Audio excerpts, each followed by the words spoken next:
আন্তর্জাতিক অর্থনীতির সবচেয়ে গুরুত্বপূর্ণ প্ল্যাটফর্মগুলোর একটি আইএমএফ ও বিশ্বব্যাংকের বসন্তকালীন সভা।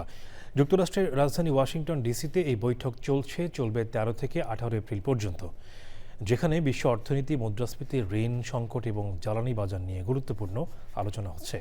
এই মুহূর্তে সভা থেকে সর্বশেষ আপডেট নিয়ে আমাদের সঙ্গে যুক্ত হচ্ছেন যুক্তরাষ্ট্র প্রতিনিধি মাইনুল ইসলাম। আমি এই মুহূর্তে রয়েছি বিশ্ব ব্যাংকের সামনে। অর্থাৎ এই যে বসন্তকালীন সভা, সেই সভাটি বিশ্বজুড়েই অত্যন্ত গুরুত্বপূর্ণ, যার ফলে সারা বিশ্ব থেকেই কিন্তু প্রতিনিধি দল আসেন এই বিশ্বব্যাংক এবং আইএমএফের এই সভায় যুক্ত হতে।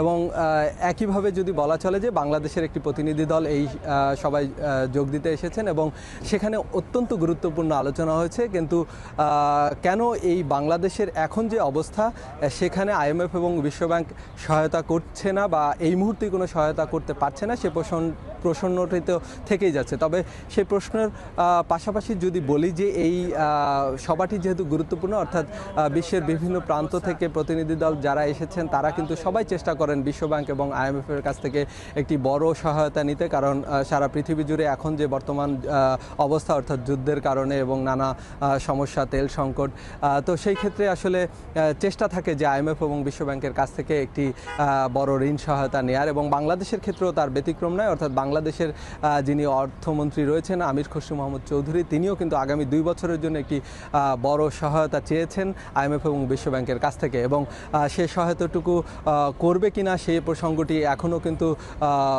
প্রশ্নের মুখেই রয়ে গেছে এবং এর মধ্য দিয়ে হয়তো এই সভা শেষ করতে হবে। তবে আগামী দিনে, অর্থাৎ আগামী প্রায় 2 বছরের জন্য 300 কোটি মার্কিন ডলারের যে সহায়তা চেয়েছে বাংলাদেশ সরকার, সেটি আসলে বিভিন্নভাবেই উঠে এসেছে। এবং বাংলাদেশের অর্থমন্ত্রী তিনিও নিজে বলেছেন যে বর্তমানে যে বাংলাদেশের যে সংস্কার প্রসঙ্গ, অর্থাৎ ব্যাংকগুলোর যে আর্থিক অবস্থা, সেই মূলধন যোগাতে এবং বেসরকারি খাতগুলো মূলধন সহায়তা, অর্থাৎ আর্থিক সহায়তা না করলে বাংলাদেশের এই মুহূর্তে যে অর্থনৈতিক সংকট রয়েছে সেটি আসলে উত্তরণ করা কঠিন হবে। এবং যার ফলেই কিন্তু আইএমএফ এবং বিশ্বব্যাংকের কাছে সেই সহায়তা চাওয়া। এবং বাংলাদেশ সরকার নিশ্চয়ই প্রত্যাশা রাখে এবং সেই আর্থিক সহায়তা বাংলাদেশ পাবে এবং তার মধ্য দিয়ে বাংলাদেশ আবারও ঘুরে দাঁড়াবে, সেই ব্যাপারটি প্রসঙ্গটিত রয়ে গেছে।